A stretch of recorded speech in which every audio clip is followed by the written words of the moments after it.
Because after all this, we have anywhere in there, we don't know. Yeah. Somebody said that. It really is kind of boring. It's like you're supposed to. Also gotta put more chairs up. No, my God. They had them put it on. All right, we'll call the meeting to order with the pledge of allegiance. I pledge allegiance to the flag of the United States of America and to the republic for which it stands, one nation, under God, indivisible, with liberty and justice for all. Thank you, everybody, for joining us for the Monday, April 6th, 2026 Credit River City Council meeting. We will begin with approving or amending the agenda. Is there any changes to the agenda tonight? Otherwise, I'll take a motion to approve. I'd like to make it. Or I'd like to add something if I could, dust coating and graveling, since I wasn't here for the last meeting. Okay, so we'll add 7.5 in general business as dust coating and graveling. Was it gravel hauling? Yeah, Gravel hauling? for the whole, yes. Any other additions or subtractions from the agenda tonight? Otherwise, I'll take a motion to approve. So moved. I'll second. All right, motion by Siderbock, second by Showman, all in favor, say aye. Aye. Anybody opposed? Hearing none, motion passes. We've got no sheriff's report tonight, so we'll move into consent agenda. Those items on the council agenda which are considered routine or non-controversial are included as part of the consent agenda. Unless a council member specifically requested an item on the consent agenda be removed and considered separately, items on the consent agenda are considered under one motion, a second, and a vote. Any item removed from consent agenda shall be placed at the end of general business. Tonight, on consent agenda, we've got 3.1, the minutes from the March 16th, 2026 City Council meeting. 3.2, approve plans and specifications and authorize ad for bids for the 2026 microservice project. 3.3, approve payment of claims and transfer requests as presented. Is there any item that the council would like to remove from consent agenda? Hearing none, I take a motion to approve. The motion.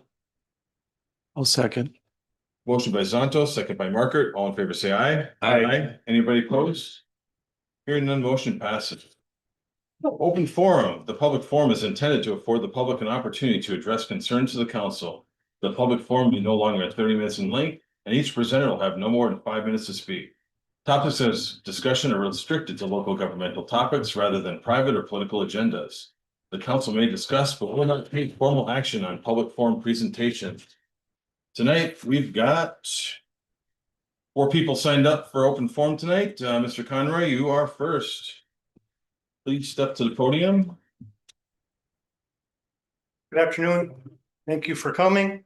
Thank you for letting me come. Question. The squeaky wheel used to get the grease, but the squeaky wheel either gets replaced or ignored. Is Casey to Johanna going to be completed this year? Resurfaced. Is there a knowledge on when that's going to happen or what the plan is? Can Shane? That's a mess. Shane, do you have you're on, you're good.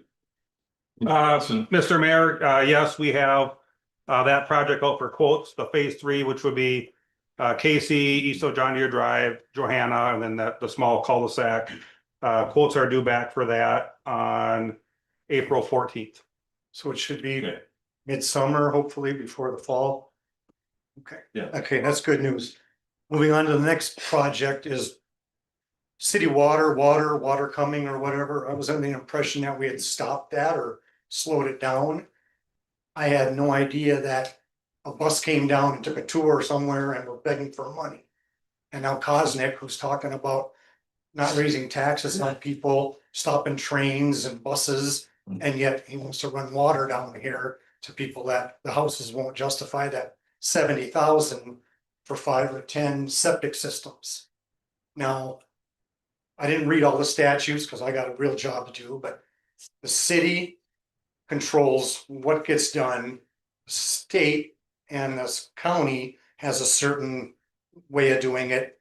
My question is, we are able to use existing drain fields if we have to. So if you've exhausted your 2 locations, you could theoretically do a hardship or a pass or whatever the city allows. to put a new septic system in an existing location. If I'm reading what I read the last couple of days when I heard this meeting was coming. By doing that, you would have to put in what's called engineered fill, which sounded like a real high-tech word, but it's actually just gravel, sand, and clay. Now that's average is $400 for 16 cubic feet. You would dig out the old existing drain field, put in your new one, put in a sealed tank, and keep moving. And that is structurally cheaper than penalizing everybody else in the city to get water. Unless there's another reason that we want to get water, I guess is the question. But I was under the impression we were slowing this water issue down because the cost is far greater than what we could have. And I don't feel that people south of 185th pay for my water system when my well is fine, my septic is fine, to outlast my time here, or the neighbor that just spent 40-50,000 for a septic system, they're still paying for to hook into the other. So my hope is that we can slow this down and make it more feasible, because the cost is not just there, but running around with our hand open saying, begging for money, I'm not on board with that. Thank you for your time, guys. Thank you, Tim. All right, I've got three more people. I see a note here that somebody wants to be after Steve. So let's ask, looks like Don Drake, Foxfield. Do you want to talk before Steve, or you want Steve to go first? I attended the meeting when we talked about the variance on Foxfield Drive. My name is Don Drake, and I live across the street from the new house that's being built. And I just wondered, I asked the question at the previous meeting, how did we miss that? Was that not noticed that it didn't meet the specifications? Especially after it was put up, and you could obviously see it was much taller than the house. That's the first question is, how do you guarantee that doesn't happen again? Yeah, Don, I think staff is, working through that stuff right now, so we don't have an answer for you right now. Okay. Okay, and the second question is if it is out of variance and the variance is not okay, then who pays for that? Does the city pay for that, or does the homeowner have to take on that expense? Don, I guess we'll have to wait and see what the results are. Okay. Okay, that's our only two questions. Thank you. Mr. DeGroot? Oh, so Tim Payne, you gonna go first? Yeah, sure. All right. Just want to make sure we get the order right. Oh, we got- You guys write notes in here, so. No, it's a little informality, but again, my name is Tim Payne. I live at 6265 Broadview Drive. That is in the Gray Fox development. I'm also a member of the board, a volunteer member of the HOA board. And I was planning on sending a letter, but decided to make a brief statement this evening for the record instead. And I'm really here to kind of express my disappointment and frustration that our HOA's board, as Mr. Drake had made mention of, and that of our board, that what has come to pass regarding the actions of the planning commission and the designated or chosen contractor regarding the property at 19773 Foxfield. The failure to catch this obvious issue with the height on the outbuilding is one that has left us all frustrated. This series of mistakes and missteps has left all, particularly the new homeowner, in an undesirable situation, and it's one that certainly as a new resident for them and for us, we don't want to get off on the wrong foot. So it's been very challenging for everybody involved. And regarding our architectural review committee, who did look at the plans, it is in place to review these plans with an eye solely to the covenants and declarations of our community and not with regard to any city regulations. They're not in that position, certainly cannot make any decisions or recommendations as such. That's what we expect our city planning commission and their designated contractors to be doing. I'm here to ask the city to do what it can to tighten up this process, to make it such that these errors are a thing of the past. The current practice is not working, has left the city, the new homeowner, and those of us in their community in a position we should not be. Thank you for your time. Thank you, Mr. Payne. Mr. DeGroot?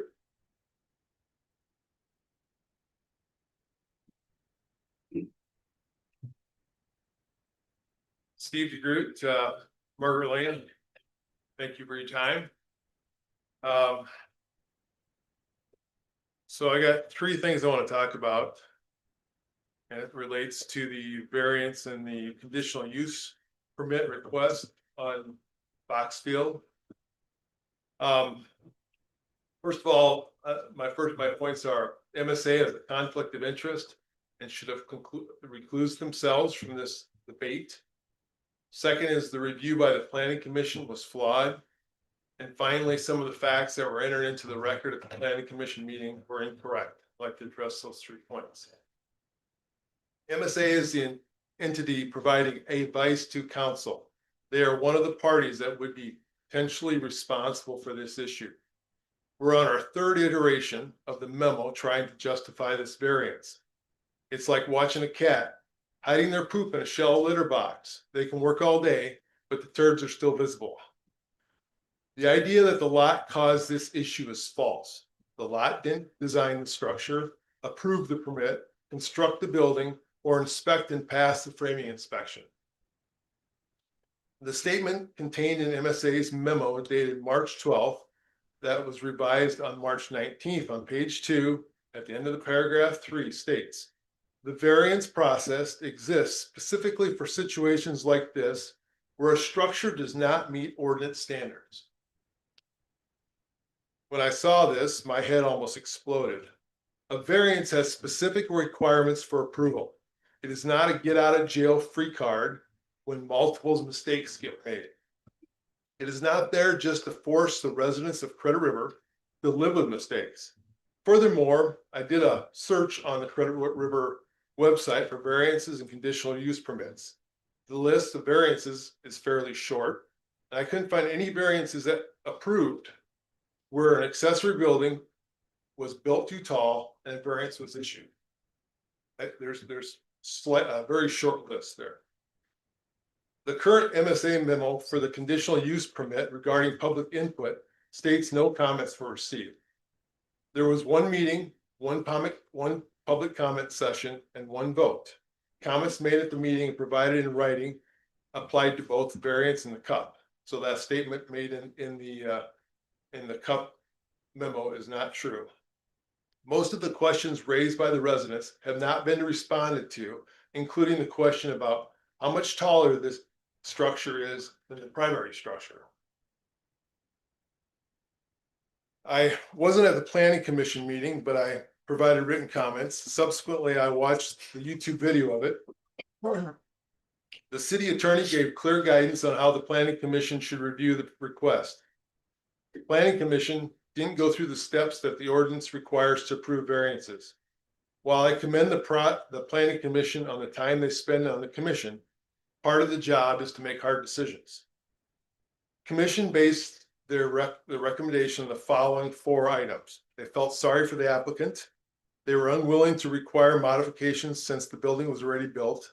They suggested adding berm and trees. And 2 commissioners cited the fact that the HOA had approved the structure. If the planning commission had followed the guidance from the city attorney, none of those reasons would have been considered. The response on the commission's reasons. If the guidance had been followed, feeling sorry for the applicant would have been avoided. These ordinances are in place to protect the other 6,000 residents of Credit River. Who's got their back? Who's protecting their city? If you're unwilling to require modifications to a structure already built, then anyone completing a structure in the future that's incorrect really has a pass right there. I'm done. In the past, you've allowed something to stay in place because it's already built. That's not a valid reason. The berm and trees, this is a telltale sign there's a problem. If the requirement is to try to hide what was just built, then there's currently existing a problem. It's like asking someone on a date, but requiring them to wear a paper bag on their head. The guidance from the attorney was that the approval by the HOA was a private matter and shouldn't have any bearing on the approval of the recommendation. However, 2 commission members mentioned this as a reason for their decision. Just like the electric plan review is different than the structural plan review, the HOA review is specific to the covenants of the HOA. The HOA review is basically verifying there's only one accessory structure. It doesn't exceed 2,000 square feet, and the exterior finishes aligned with the home finishes. Compliance with ordinance, building codes, zoning, etc. is the city's responsibility. In summary, none of the reasons stated for the recommendation are valid. Finally, I'd like to respond to a couple comments made by the applicant at the Planning Commission meeting, where it was stated that the HOA and specific myself had approved the applicant plans. The application submitted in their plans to the HOA the applicant submitted their plans to the HOA on August 19, 2025. The Architectural Review Committee, which I'm not part of, approved the plans, and this approval was forwarded to the applicant on August 21st of 25. I was courtesy copied on this approval. The interesting fact is that the accessory building that was submitted and approved on August 21st is not the building that the applicant submitted to the city to obtain their permit. Now, I brought a copy of the detail. I can give it to you guys. It's really not relevant, but I've been asked about it. But what it maybe is a little relevant is that it is apparent that the structure submitted by the applicant to the city is 3 to 4 foot higher than the one that was approved by the HOA on August 21st, 2025. I've got just a tiny little bit. So back to what is the actual height of the building? Did the inspector actually measure the building? If you measured it during the framing inspection, why wasn't it failed then? Just a quick aside, no matter what you do, the proposed variance of 4 feet does not get you out of the woods. It's more than 4 feet higher than the 20 feet. So just throwing that out there. Furthermore, regarding the conditional use permit at the Planning Commission meeting, the question was asked, how much taller is the accessory building, the accessory structure than the house? The MSA report does not contain this important fact. You're being asked to approve a cup for a structure that exceeds the house significantly. The building shown is 32 foot, 8 inches and 5/8, and the house shown is 23 foot, 11 and 7/8, which creates a difference of 8.74 feet, almost 9 feet. I hope that you guys will look at this, and I'm sure what may be a tough thing to do, but do the right thing. Thank you very much. Thank you, Steve. I've got nobody else signed up for open forum, but if there's anybody else that'd like to speak, I will take anybody else. Seeing none, we will close open forum and move into general business. General business 7.1, scale health insurance pool participation. Administrator Jelinski. Thank you, Mayor. I'm gonna share my screen quick.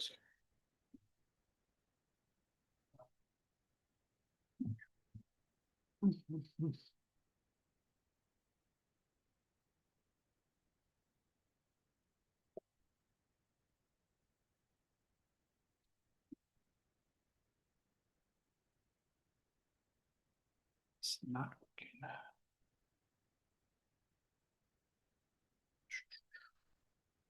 Try to, There you go. yeah.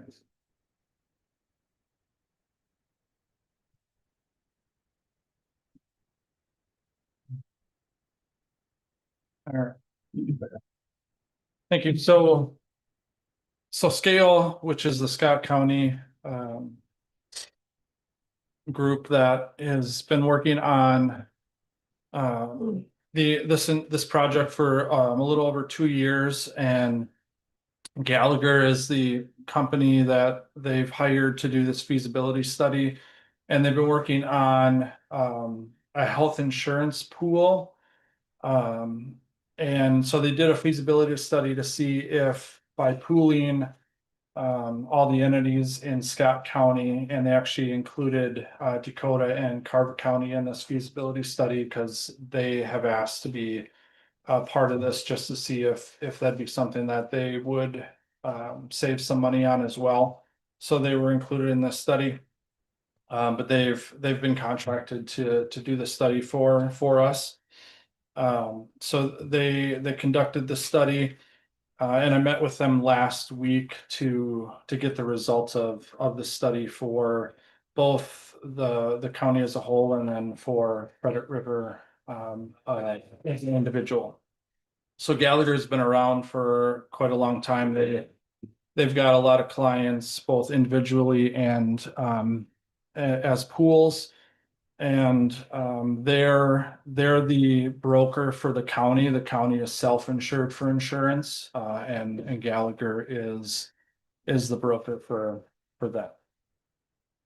So what would be the reason to pool? For us would be for more consistent renewals, which would be long-term savings. Predictability with a larger population. Right now, we have 2 employees that are in health insurance. So this would bring that up to about 4,000 employees that we'd be able to spread that risk over. We'd be able to expand our health insurance plan. We'd be able to offer more plans. Right now, we're only able to offer one as our plan allows with having only 2 employees. And then we'd be able to we'd be able to have access to our claims data, which we don't right now. And what that would do is we'd be able to just kind of, it wouldn't violate any, type of HIPAA laws or anything, but we'd be able to just kind of see how we'd be able to tailor our programs or our benefits and stuff to better work our plan to be able to save a little bit more money. And so the red line that's on the top is kind of the medical trend as far as how health insurance costs are going up. And then all of the colored lines that are underneath are all of the consortium or pools that Gallagher is involved in. And where they're starting at is the starting dates of the pools.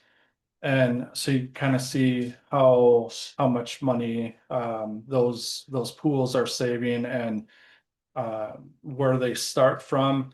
You can see that the longer they're in the pools, how steady they are and how they are more steady, and they start to save a little more money as the trend continues upward. So it's more beneficial to stay in a pool. So we are, like I said, we're in a fully funded or fully insured right now, which is the far left column. Right now, like I said, we don't have any access to claims information. We don't really have any control on the premium, no plan control, no pharmacy benefits. Right now, in the middle column is where the county is at. They are really reliant on their claims, which means a lot of the costs of their plan is based on how well or how healthy their employees are. So someone who has really high claims or like premature births or cancer. So any employees that have those really high claims has a really negative effect on their insurance plan. So they could have really big swing years, go to or bad. They do have stop loss though, right? So they do have stop loss, but then those years would have an effect on their stop loss premiums. Okay. So that would have effect on that. Right. And stop loss insurance can get really expensive. And then so what the pool has then on the far right column is kind of where we'd like to be then. Is it kind of takes the claims out of the picture and spreads that claims layer out. and then has less of effect on the stop loss cost and the fees up on the top, and it just kind of spreads all that out, so there's less of an effect. And then so, like I said, because we don't have an access to our claims, Gallagher was not able to get claims information from our current our insurance provider. So they just had to go off of our employee information. And so they do a prediction. They have like an AI modeling tool that they use for their calculations. And they do an estimate, and it actually came out pretty close. Our premium this year ended up at $55,000. They came up at a projected of $57,000, so it's pretty close of what it was. We ended up at a 12% increase this year. They came up at 13, so it's a pretty good model of how they used what they used. And this was based off of last year's information that we gave them prior to when we knew what our increase was going to be. So their numbers were pretty close. And so this would be their standalone if we weren't in a pool. And so if we were in a pool, the next slide here, they predicted with spreading that risk out, we would get some rebates from prescriptions. We'd have lower admin costs, lower fees, claims, spreading that out. We would save about 7%, and our increase they predict would have been about a 6% rather than a 13%. So they would have predicted about half, a little over half. So pooling would have saved us about half of what it would have been had we not been in a pool. And again, that's just estimate because we don't have actual data.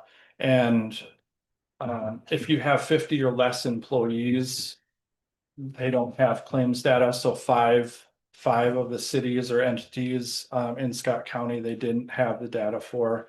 And you can see on this list who they wouldn't have had data for. So they did the same thing with those. What's the reason again? Is it HIPAA?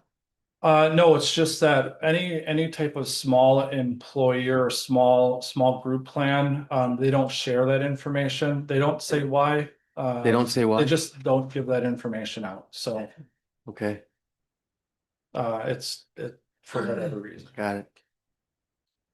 So this slide shows what it would be for if we were to pool that.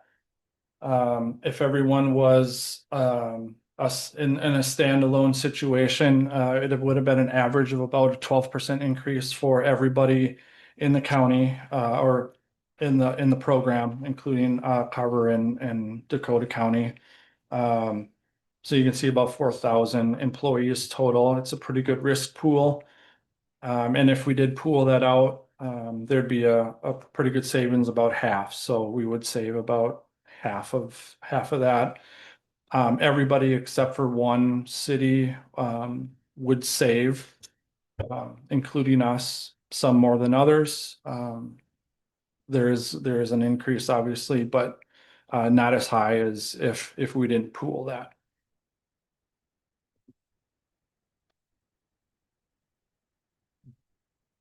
So again, what the impact would be just to Credit River, and we would have to go out for an RFP. Gallagher is one of the only companies that do this, because you do have to be licensed and bonded and all of the things. There aren't many companies that do this on a large scale. So most likely it would be Gallagher doing this. But again, like I said, we would be able to create our own benefit plan design, and we can do this pharmacy wise too. So, you know, the big thing is the GLP-1s. We don't have to offer that. We're not now, and it's very expensive. That was one of the big concerns on a county-wide level. They have a lot of employees. It's really expensive. That was one of their concerns in doing this. And so next step wise, we are at the point where, like I said, they've been doing this for 2 years now. The implementation date would be January 1st of 2027. So going backwards, they would like to have a go or no go date of May of this year of all the cities that are interested in wanting to be part of this. So I'm bringing this to the council now, as we are going to be coming up for renewal next year. So we want to know if this is something we want to be part of. And so they need to know based on their if we're going to be part of that financial model, because they have to do that. Again, they have to go out for RFPs. So if they have to go out for RFPs, we have to be part of that as far as employees. We have to be part of that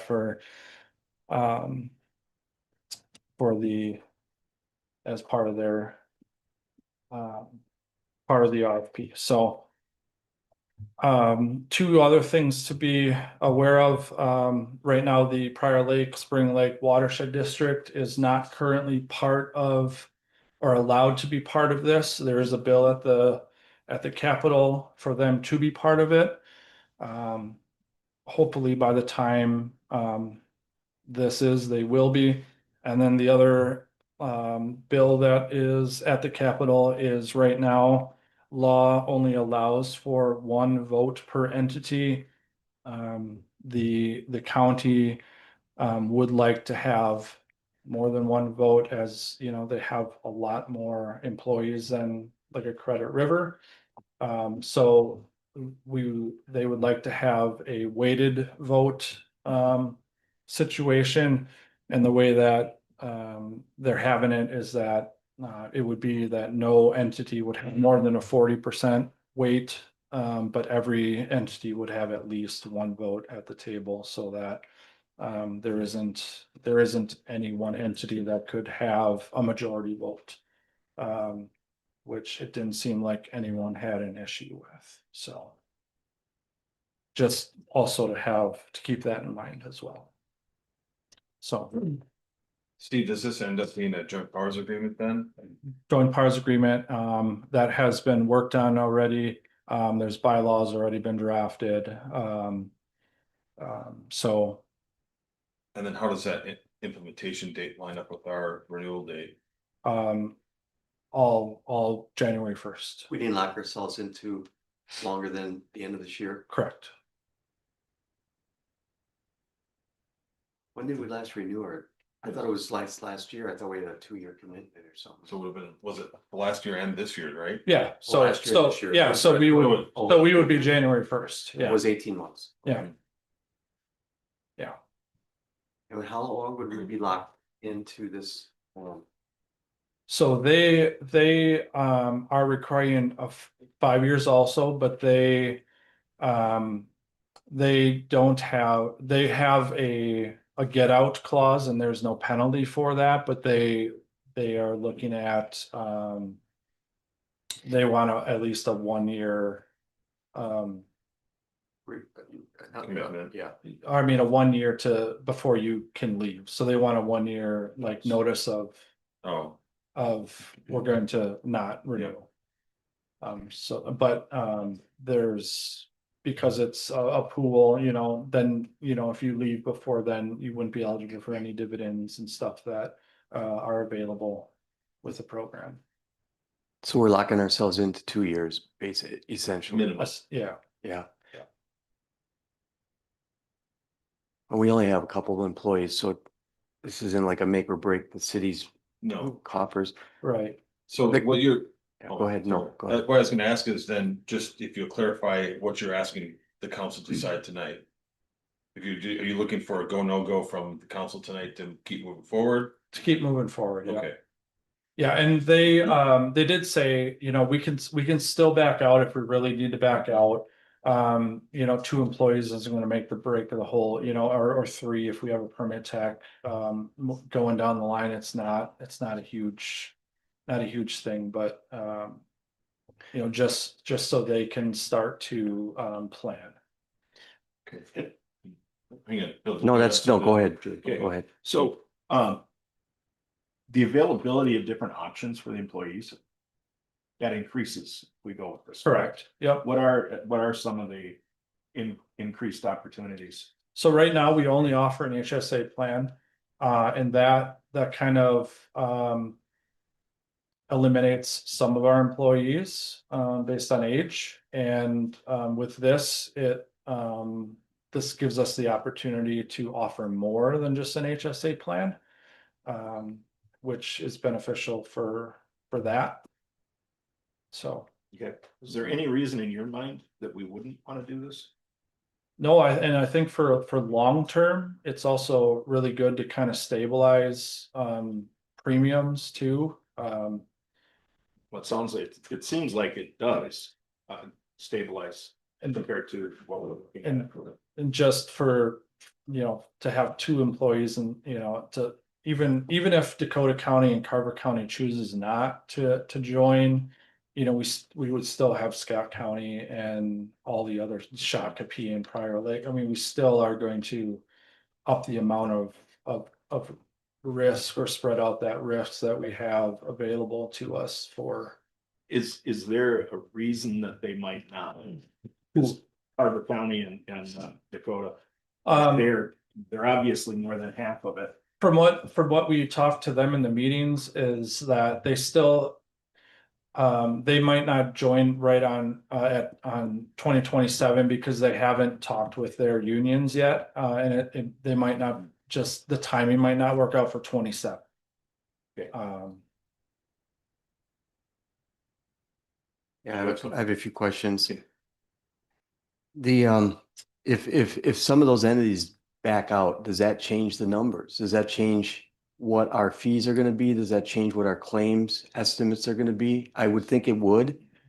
And do we have the opportunity to find out who's gonna approve? And then once we have that, they run the numbers, then we can get out. Yep, absolutely. So that's kind of why they want to know here by, you know, April, May. Okay, And so once we know, like I can bring that back once we have the final numbers, and Yep. then we can redecide. okay, great. And then, and we did emails back and forth. When you take a look at the proposed costs for us, estimated, of course, and the current costs, I mean, all our savings is in fees because we don't know what the claims are going to be. So it's correct that we're going to have a lower cost increase per year, but we don't know what the starting point is, and our claims may be higher that offset any of the future savings that we have. That'd be my only concern, but since we can get out, I was going to ask you tonight, we can get out in 2 years. So it wouldn't kill us. Yeah, and we don't actually, so the other thing is we don't know, because currently we're with health partners. We Yeah. don't know if we'll be with health partners. It could be Blue Cross, it could be Medica. We don't know Yeah. yet. That's the other part we don't know. Yeah. So until we do the RFP also, we don't have actual costs, and that's Yeah. also kind of hard to predict, like actual costs, but we're still probably going to be tens of $1,000s less than where we were at with PEEP before. So we're still, in my opinion, we're still coming out ahead of where we were last year before. I'm good with it as long as we have a 2-year out. That's good. What do you expect for the timeline for the next steps? We're still, I think, by summer, we'll kind of know more of where we're gonna be here. Did they say when the RFP was expected to be released? We have the go, no go is by May for everybody. And so, When they'd execute the RFP following that then? yeah, by July, so. Okay. Any other questions, comments? So if they RFP in July, does that still give us enough time to say no at that point? Because we're not going to know who and actual costs until 30, 60, 90 days after that. Yeah, we can still pull out, I think, at any time, like up until we. Yeah, If we did pull out with our current, when would we need to? When do we have to give them notice that we're not moving forward with them? until we have renewal with them, we don't have that yet, so. Okay. I guess really just consensus from the council if we still want to keep moving forward. Yeah.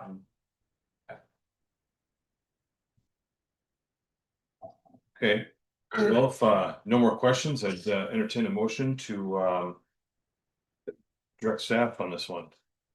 I'll make a motion for staff to continue with this, with our blessing. Okay, anybody second? I'll second it. All right, motion by Satterbach, second by Schomer to direct staff to continue on the process to joining the scale health insurance pool. All in favor, say aye. Aye. Anybody opposed? Hearing none, motion passes. All right. Move on to general business 7.2 19773 Foxfield Drive variance application. Planner Strickler. Good evening, Mayor and Council. This item on the agenda this evening is a request for variance at the property at 19773 Foxfield Drive to allow for an accessory structure to exceed the maximum height of 20 feet. Based on the city's ordinance and how we calculate building height, the structure is considered 24 feet tall. Therefore, the necessary variance is 4 feet this evening. I want to make a quick note, and you're aware of this from your packet, that the issue of the structure being taller than the house is addressed in the conditional use permit application, which is your next agenda item. The request is being considered after construction has commenced, as the height error was not identified during the permitting process. The applicant has indicated that due to site constraints, including the through lot configuration with 3 front yard setbacks, the location of the primary and secondary septic area, areas of steep topography, the presence of wetland and associated easements, that the buildable area on the property is limited. And as a result, these constraints affected how and where the accessory structure could be reasonably placed and configured on the site. The acreage of the property at about 2.9 acres allows for a 3,000 square foot surface area building, and would not appear to fit based on the constraints previously listed, which warranted the applications for the need for a mezzanine level, as you can see on the plans that were in your packet. Staff and the Planning Commission has considered these factors when evaluating the practical difficulties exist, which are fully outlined in my staff report, and the Planning Commission recommended approval of the variance 4-1 with the condition that the applicant provide a landscape plan to provide visual barrier on the rear yard and the side yard that has neighbors. And we did receive that, and that was included in your packet this evening. So. Okay. Thank you, Claire. Claire, can you tell me, you briefly touched on it, but can you explain the building height measurement that's in the ordinance? Sure. Why 24 feet is the height? Yeah, that's, so considered? Yeah, so the definition of building height in your ordinance reads the vertical distance between the highest adjoining ground level at the building or 10 feet above the lowest ground level, whichever is lower, and the highest point of a flat roof or average height of the highest gable of the pitch or hipped roof. And staff had a lot of discussion about this definition, and essentially determined that takes the average of the sidewall and the peaked height to get that 24-foot measurement. So it's And that's clear as how- mud. Yeah, unfortunately, yes. Well, when we say clear as mud, though, I mean, every city ordinance has a building structure height code. 32 feet is more than 20. Even if you didn't know what the measurement is, it's still kind of like, just looking at that table, you would have been able to see 32 feet is more than 20, Yeah. whether it's 24 or 32. Yeah. I just, my point, Bill, was more just to educate how the building is measured. Right? Okay. It wasn't disagreeing with the actual height of No. the building. It was Right. Right. right. I thought, when I heard Claire's answer, though, I thought she was trying, it's complicated. It really isn't complicated. It's just that when you look at the peaked height on a building plan, that's not how the city defines height. Right. That's all I was clarifying. Yep. Yeah. Okay, council, any questions, comments? I have a lot. Sorry. But I do. Well, then why don't you get started, Jake? Okay, so I kind of, I watched the planning commission meeting and, I was really, to be honest, I was a little disappointed in it. I think we had council at the end of the planning commission meeting, actually, there was some instruction given, which included some instruction on variances. And just a slide right off of that, it just says, a variance is a modification to the provisions of city code as applied to the specific piece of property. Variances are only permitted when in harmony with the general purposes and intent of the city code and when consistent with the comprehensive plan. Variances must demonstrate practical difficulties, meaning that the owner proposes to use the property in a reasonable manner that is not permitted by the ordinance. The owner's plight is due to circumstances unique to the property and not caused by the owner. And the variance, if granted, will not alter the essential character of the locality. Economic considerations alone do not constitute a practical difficulty. And then during that hearing that they had, our council advised that they should consider it as if it was before the building was built. So the fact that we have a building that does not comply to our ordinances is not part of the discussion of this thing, the fact that it's there. Because we have ordinances and whether a permit was issued or not, and that's a different, that's a completely different thing that needs to be studied and disputed, is that we need to follow our ordinances. There are 8 criteria for a variance to be issued. And they and I won't go through them, but they essentially, I don't believe that this variance is addressed by any of those criteria, any of the 8. There's it's just the fact that this was designed by somebody that didn't look at the code. Well, I can't say that they didn't look at the code. The code was ignored. Our ordinances were ignored. Only the HOA was considered, but the HOA doesn't have anything to do with our ordinances. And positive for just sure. The architect spoke at the public hearing and did say that she considered the HOA regulations. Right, not the But code, did not mention. Not our the city ordinances, codes, right? not our ordinances. And our It's 3 clicks on our website. that's what I found. It's on our website and it's 3 3 clicks clicks. right to it, and it's a specific page on accessory buildings and structures. My concern about this really is that this is a can of worms that gets opened. Variances should be very, very few and far between them. We don't, if you look in our ordinances, we have resolutions for variances and there aren't that many. And that's the way it should be, because if we open this thing up and we grant this variance and a conditional use permit for it, our problem is anybody else now can come forward meeting no criteria and ask us for it because one has been granted. They can ask us for the same thing. Somebody else has the same thing and they say, hey, I want to build a 2-story garage and it's going to be a lot higher than my house. And they can do that. I just want to, I'll go through this. The variance requirements are number 1, and this is right in this is also in our zoning ordinances, and a variance may be granted only where practical difficulties exist upon making the following findings. Number 1, granting of the variance will not be in conflict with the comprehensive plan. Our comprehensive plan specifies height, and the accessory structure can't exceed the height of the main structure. So it totally conflicts with it. In this case, it exceeds the height of the main structure.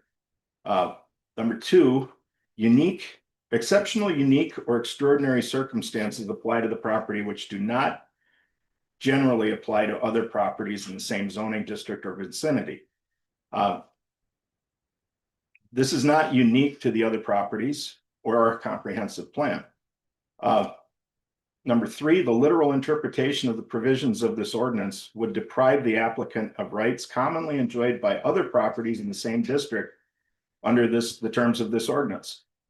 This creates precedence by giving this variance for that. It creates precedence for it, and nobody else has these same things, but they would, anybody now could get one by asking for it for a variance. That the special conditions or circumstances do not result from the actions of the applicant. The applicant at the hearing stated that they had designed structure and everything else, so that they had drawn it and designed it.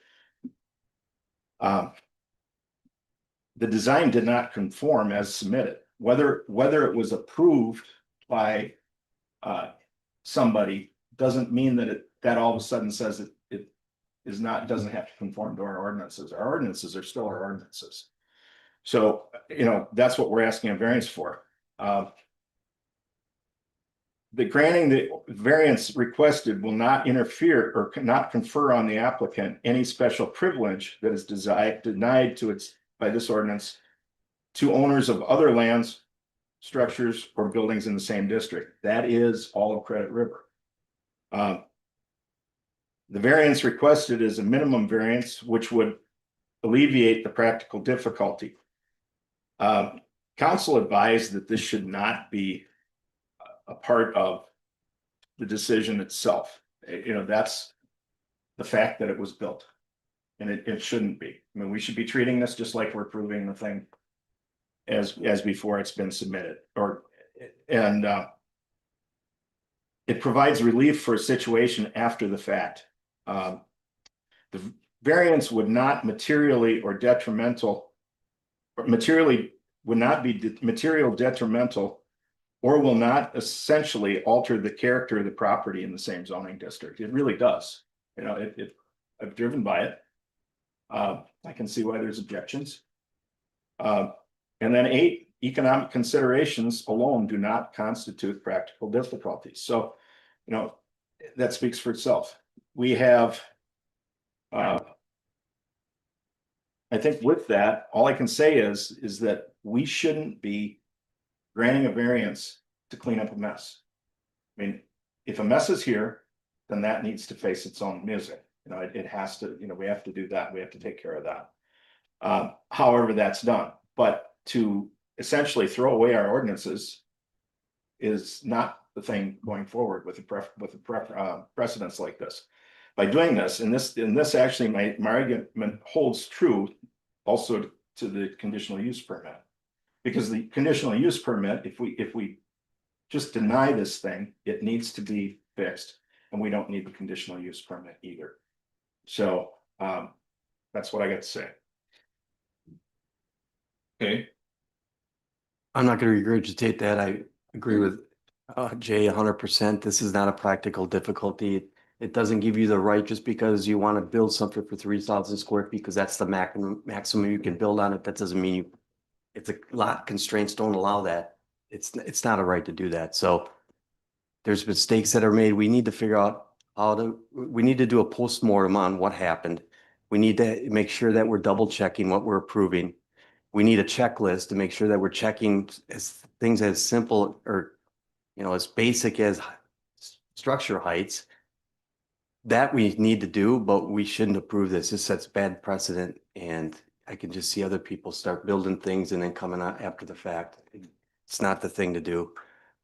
So I'm going to vote against approving it.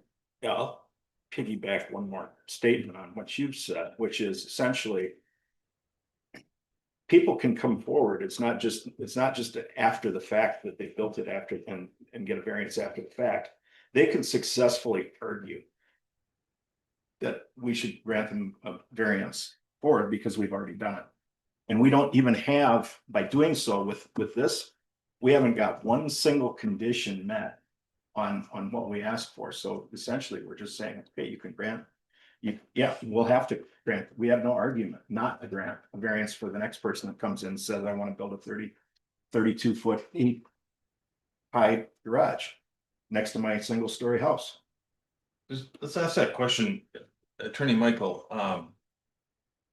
can you talk about, does granting variances create a precedent that others could use to request variances? Mayor and council, it's a really significant consideration. And I think it functions in two ways. One is expectation setting in the community, which can cause conflict.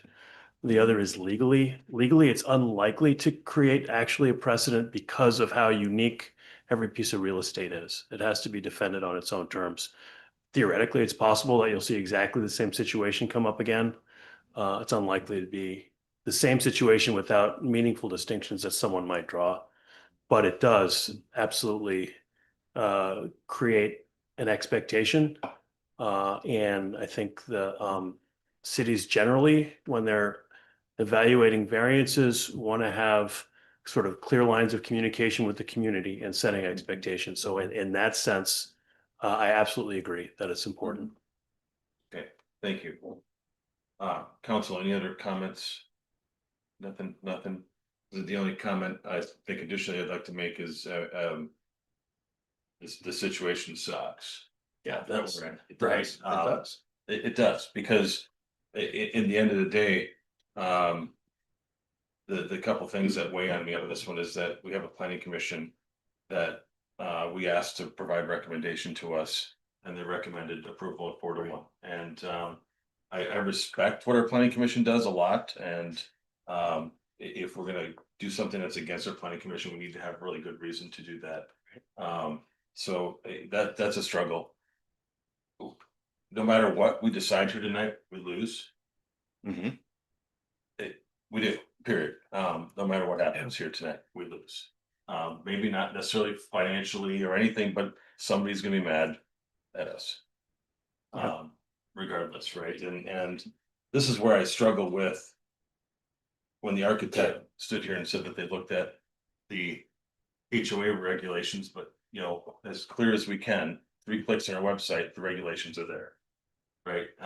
And never once mentioned, I looked at the city's regulations in that. So mistake started there. Another mistake continued that along, right? So it put us in this spot where we're in a really tricky position right here because of that. And it's not easy in either direction on this one. Well, if I could, regardless of the outcome of this vote that's coming up, if I could suggest that one thing that we should do is really revisit the ordinance using a formula to set that, because unless you're familiar with the formula and you're familiar with our ordinance, which you need to make yourself familiar if you're actually designing something here. But if you're reviewing it and somebody else takes it and reviews it, then it really needs to be very obvious. And you know, it was very clear to me when I looked at, you know, when I just looked at an elevation of the thing. The first thing that I caught on it was, wow, that's a tall garage and it's 32 foot, 8 5/8 inches high.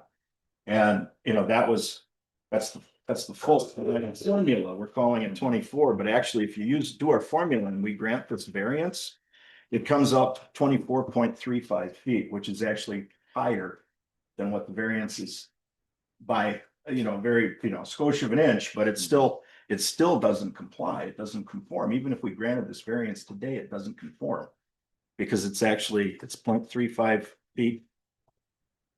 A couple inches more. So.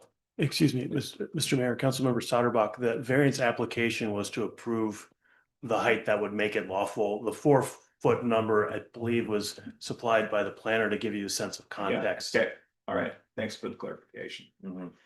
It still doesn't fix it for everybody else that lives around it.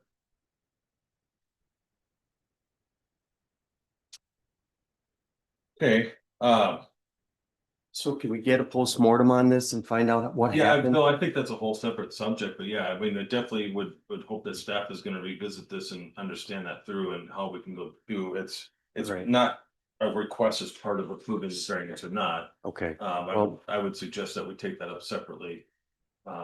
As a separate action. Okay. Just because to make the variance piece clean all right. I think we keep that separate. And I mean, I would expect that staff is probably already working on that anyways, so. Okay. So with that, any more discussion? If not, I'd offer any, to take any motions at this point. Mr. Mayor. Yes, Attorney. I'm sorry, but because the proposed findings in the packet are for approval, if there's a motion to deny, we'll need the person making the motion to state the reasons for the denial. Right. I'm gonna make a motion that we deny this application for variance due to the fact that it still violates our ordinances. And that we have 8 conditions that are required to be met for to grant a variance, and I can't find in here where any of them apply.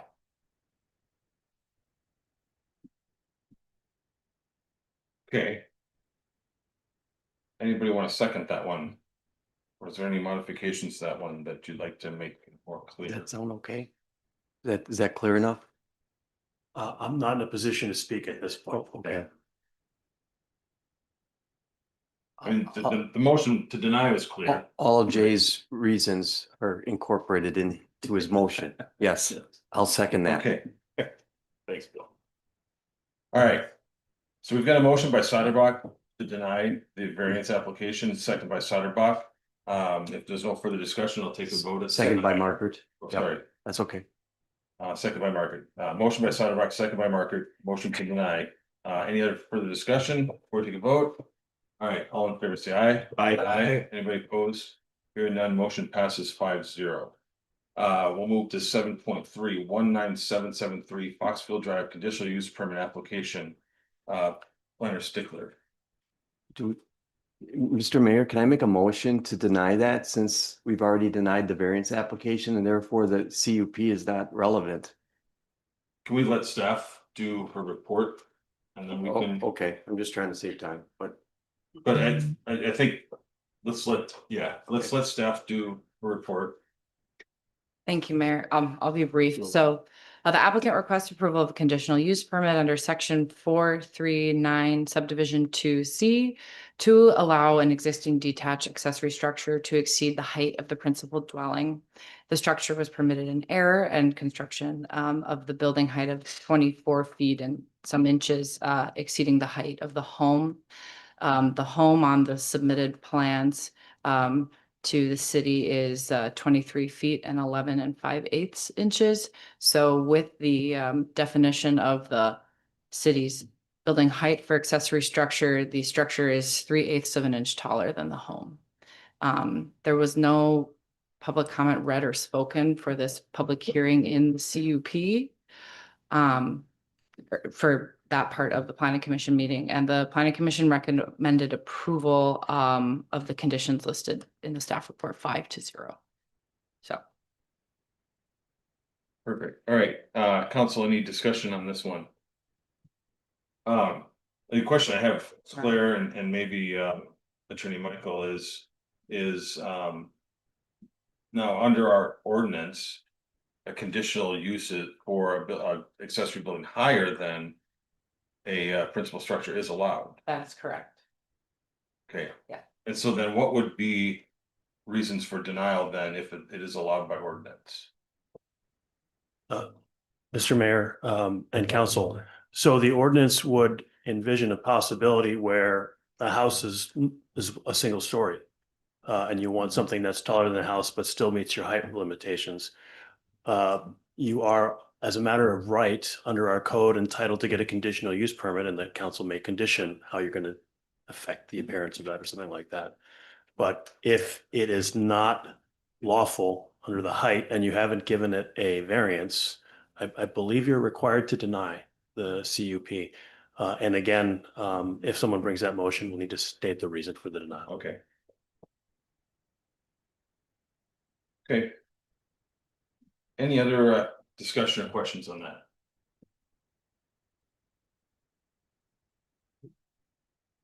Here's our formula again. So while it sounds like it's not very much, like anybody driving by really sees it, and we've already denied the variance. I think we should be denying a conditional use permit, otherwise that's probably another can of worms to open up and argue about.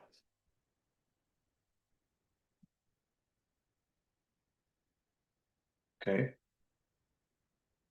I can't say it as elegantly as Peter just said it, but I'll make a motion to deny the conditional use permit due to the fact that we denied the variance application, and therefore there is no structure that we should approve a conditional use permit.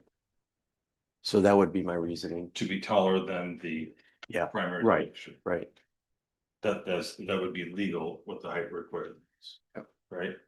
I'll second that.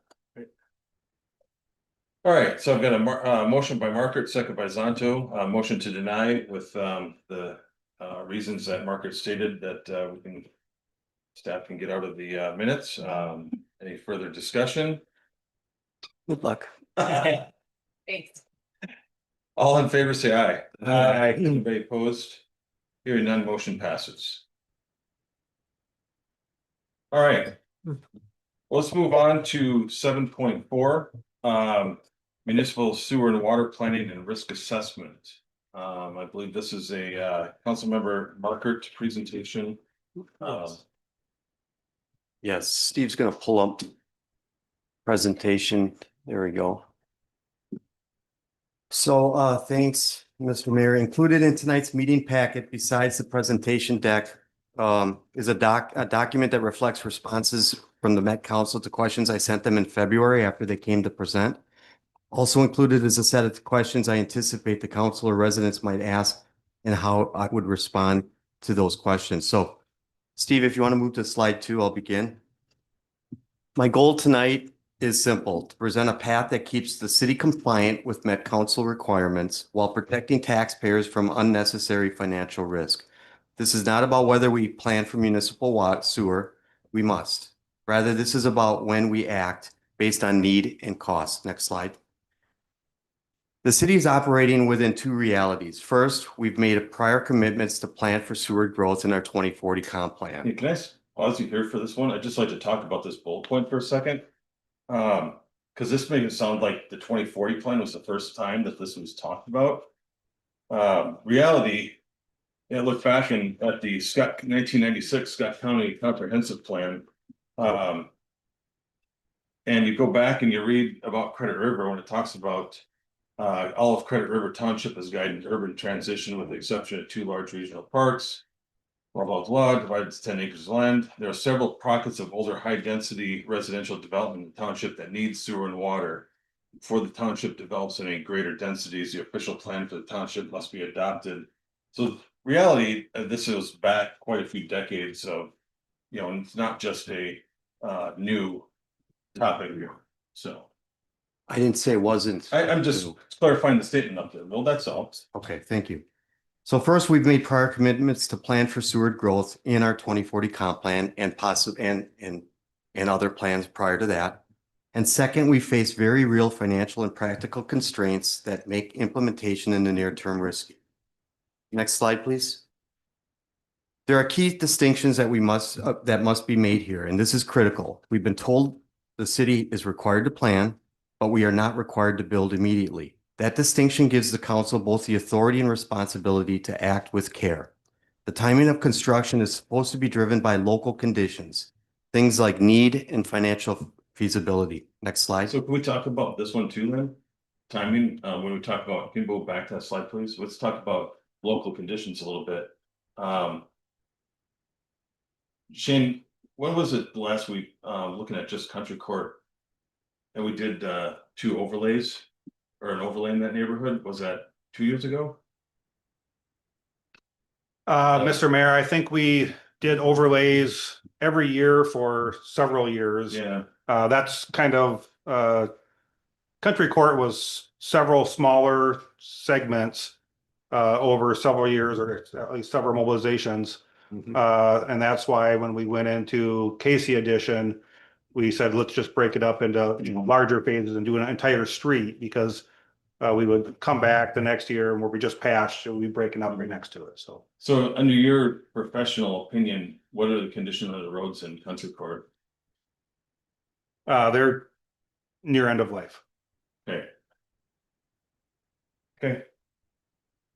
You go on. Slide 5, please, Steve. Thank you. The Met Council requires us to include sewer growth in our long-term plan and that our plan aligns with their regional system. They also require us to guide development within their rules. But, and this is key, our city controls the timing, the phasing, and the financing of these plans. The financial decisions and their consequences rest locally with us. Next slide, Steve. At the core of this discussion lie two simple questions. Who pays and is it fair? Last year, the city applied for state funding to help cover the $13 million estimated price tag to bring sewer and water into Country Court. That's roughly 99 lots. So let's stop there. Can we talk about that $13 million number? Shane, you did a presentation. Mr. Mayor, can I get through my presentation and then you can ask I questions? think it'd be good to address them as we're going along. Well, I may address them. I may address them. Can we Excuse me, address them after? order, this is a council discussion here, ma'am, please. It just. I think it's important to make sure that we are not misrepresenting things in your presentation. That $13 million misrepresents the project. No, it doesn't. The application was for $13 million, was it not? Steve? 12.8, yeah. 12.8 rounded. But what does that represent? That represents reconstruction of the roads, that represents the sewer trunking, that represents the, all the things that were in Shane's analysis. So how much was the roads? 4.9 So plus the most inflation. of it's the roads, and then how much was the sewer for? The roads, Chris, the roads would not be 4.9 if we weren't digging up the roads and putting in sewer pipes and water pipes. But go on.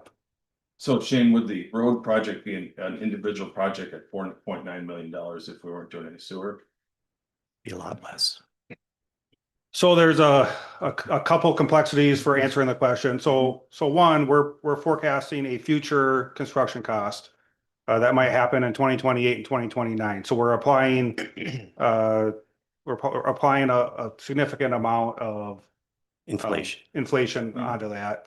But Country Court specifically, there's a couple of factors that are gonna increase the cost.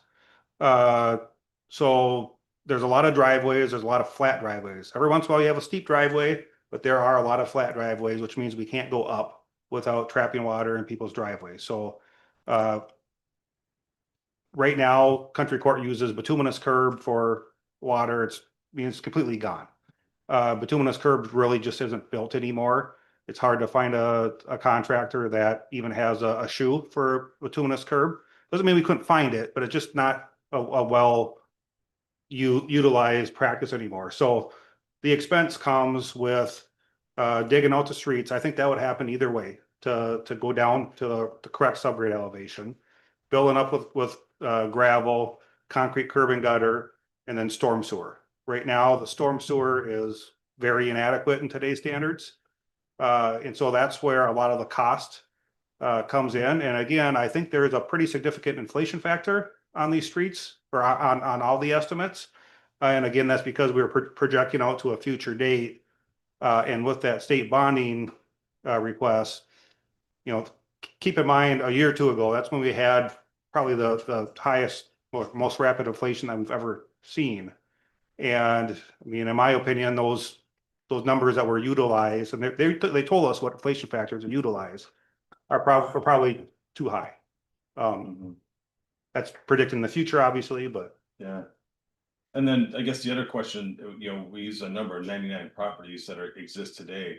How much more area around that does that open up then for potential development to spread the costs out? Sure. So I don't know that number exactly, but there will be several large properties, the MK Tree Farm, there's a couple properties to the south of it. The religious facility. Francis Tree. Right. Yep. Okay. Okay. Last year, the city applied for state funding to help cover the $13 million estimated price tag. It was 13 million. That's what we filed, or that's what we sent in as an application to bring sewer and water into Country Court. In my opinion, I give it a very slim chance that we receive any state grants this year based on what's in the pipeline and what the governor has requested to approve or what his recommendations were. I just don't think we're going to get anything. Last month, Shane presented a study showing a $32 million price tag to build a sewer trunking infrastructure for all of Northern Credit River. Not included in that figure are other significant costs that have to be accounted for, including road reconstruction, water mains, private property improvements, septic system decommissioning, Met Council connection fees, etc. The magnitude of these costs create a very real possibility that assessments needed to pay them could exceed the property benefits in these 4 older subdivisions of Northern Credit River. Next So slide, let's Steve. talk about this $32 million real quick. $32 million, Shane. I'm not disputing the 32 million. But you're misrepresenting it again. I am not. That is You're saying that this is a one-time project that we go and build out. When this is, and I was gonna ask Shane about the sewer study, your intent of the sewer study was to be built over time with development, correct? Yeah, Mr. Mayor, that's correct. Generally sewer systems are built over several decades, Mhm. maybe 4 or 5 decades, Generally paid for by development? primarily by development. So if you allocated the 32 million by the 12,000 residential units or whatever you call those things, it comes out to be $2,800. That would be a component per unit. That's correct. There's Yeah. a development charge that's Right.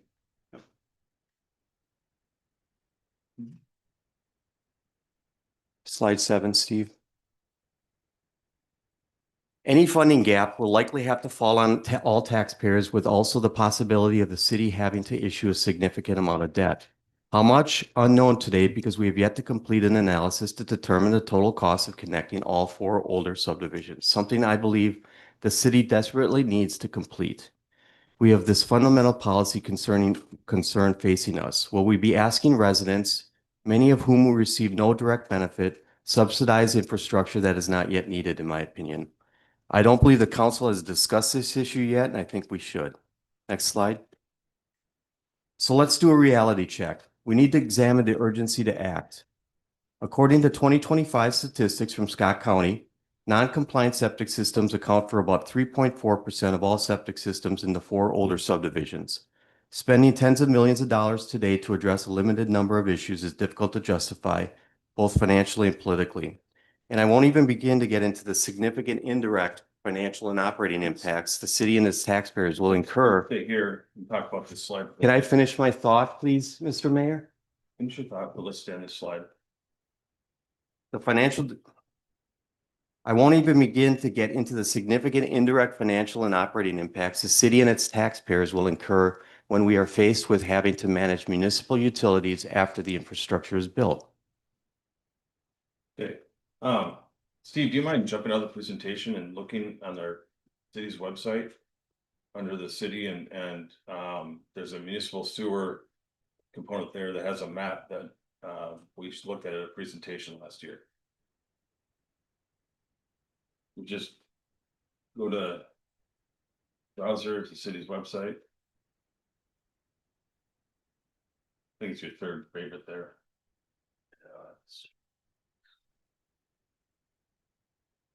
And then under our city, municipal sewer, and then click on open that presentation. Yeah, so let's look at this map for a second. So Bill, you're saying that those red dots, there's 15 of them? I can't see that. Well, first of all, I don't know. I have a report from Scott County that I received 3 weeks ago from Mary, and it showed 15. So this report was given to us. This is a presentation that our engineer and Mary from the county gave us a year ago. And the red dots are the systems that are already failed out of compliance. The yellow dots, which is most of the rest of them, are the ones that are over 30 years. Is that right, Shane? Or something like that? That are aged out? I think that was 25 years.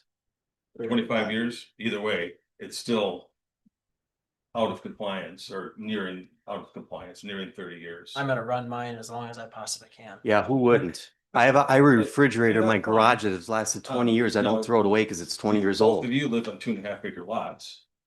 You guys have room for other systems. I think if it would be important for those who live in these neighborhoods to go back and look at the rest of this presentation and even watch the video of this presentation, where our engineer and the county septic person explained how these systems work and what kind of area and space is needed to replace those. Because very quickly, and some of these lots could run out of space and not have room for them. So if we're already having where most of them are aging out and we have road situations, that's two big things that probably look at, causing us to plan for some sort of interaction here. Just to be clear though, I can see on there 3 of those 15 or more that are not on those small acre lots. So we got to be careful with the numbers we're throwing out here if we want to be accurate, because that's not accurate. The other thing we have to remember is looking back at that presentation, there was 4 options for septic systems, and we're just talking about 1. There are other options also that we should be looking at. Hey, Steve, you can go back to presentation. I would love to have these conversations if I could get through my presentation and then we have them. It's you didn't dispute anything that I just said, Chris. I did. I'm disputing the fact that you say there's only 3 There's pieces of fence 15 that are a problem. Right, 15 out of 443 in those 4 subdivisions. That 15. are failing today, but the rest of them are old. I didn't say anything about the rest of them. I was talking about 15 of the 443. The rest of the facts. You gotta put the whole perspective here, Bill. You can't just choose the facts that make it look in the As way that you as want. Abe said, there's other alternatives than to spending millions of dollars bringing in sewer and water. Okay. Steve, can you go slide 9? Is that where we're at? I lose track. Okay, Met Council's regional guidance reinforces the concept that implementation timing is expected to be driven by local conditions and not by mandates. They tell us we have flexibility to pursue alternative targeted solutions, like asking the relatively small number of property owners with Scott County to address issues with their non-compliant systems. That's what residents are supposed to do today. That's what Scott County has oversight on. Next slide. The Met Council also allows cities to request forecast adjustments through comprehensive plan amendments if local conditions are different than what had been previously forecast. And I believe this is to be the case in the 4 older subdivisions today, and something we should pursue now. Next slide. There are also broader uncertainties. We have uncertain development timing to deal with. In fact, Met Council's own forecast shows relatively minimal growth in our city over the next 20 years. Affordable housing is constrained by limited employment opportunities in our city, and public transit in our area is almost non-existent. And as I mentioned earlier, there are legal limits on assessments to recover build-out costs. So again, the question becomes, why commit to a build-out in the near term when current conditions, in my opinion, do not support it? Next slide. The city also faces the risk of violating one of our own stated policies. Our 2040 comp plan states that costs should be recovered from benefiting properties, not the public at large. Shane had mentioned this in his presentation to us last month. If we proceed prematurely and funding falls short, we risk violating our own policy by shifting costs onto non-benefiting taxpayers, thus undermining public trust, which would also be inconsistent with our city vision and values. Next slide. I believe we should pursue a more prudent approach. It would guarantee that we remain compliant with Met Council requirements while aligning infrastructure build out with actual need, and therefore reducing financial risk and exposure for all city residents. So in the near term, I call the near term 10 years, we have residents continue to do what they're doing, maintain their existing systems, addressing any issues with the county. That's how the process works today. The medium term, we target investments in areas, subdivisions where conditions justify. And then for the long term, we conditionally build out beyond 2040 based on real estate development and economic feasibility. But again, if local conditions justify it. This timeline ensures we build infrastructure when it's needed, not simply because it was once forecast or assumed that we had to act without any concrete facts. And that's my opinion. I don't think we have any concrete facts that say we have to bring it in. We do have practical tools to support this strategy. Next slide, Steve. We have practical tools to support this strategy. Some are listed here. We must ensure that we use these in our updated plans. Next slide. So to move forward responsibly, I'm recommending the council consider the following. One, we amend our 2040 comp plan to align sewer forecasts with current local conditions. Today in our comp plan, we have all 443 units having sewer and water by 2030.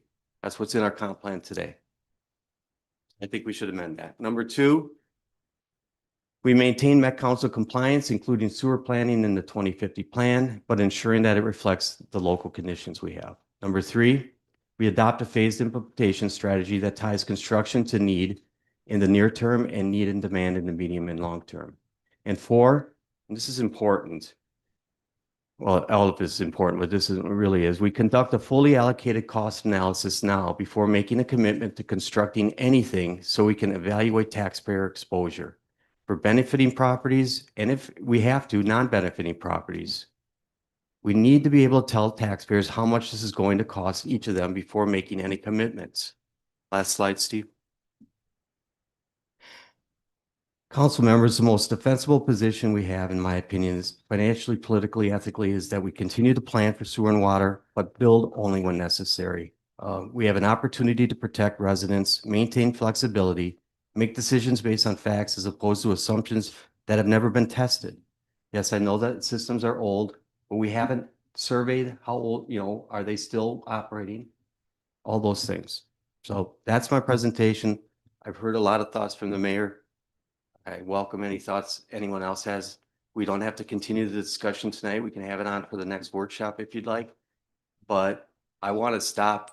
I know you guys are going to the legislature, or you're presenting on Thursday, but we need to start talking about these things, in my opinion. Thank you. Attorney Michael, can you talk a little bit about subordinate services districts and in the presentation it talked about affecting all the taxpayers of the city. We use subordinate services districts today in our CSTS neighborhoods. How does that function protect the general levy non-benefiting costs? Thank you for the heads up about the quiz, Mayor. I have looked at this in other contexts, Your Honor. The subordinate service districts makes it clear that you have essentially taxing authority limited to the area that's benefited by what you're spending that tax money on. That's the good news. The bad news is, to set up a subordinate service district requires a petition of the property owners. The city council does not have the authority to take that initiative on its own. Okay, thank you. I know the quiz is going to go around the table a little bit.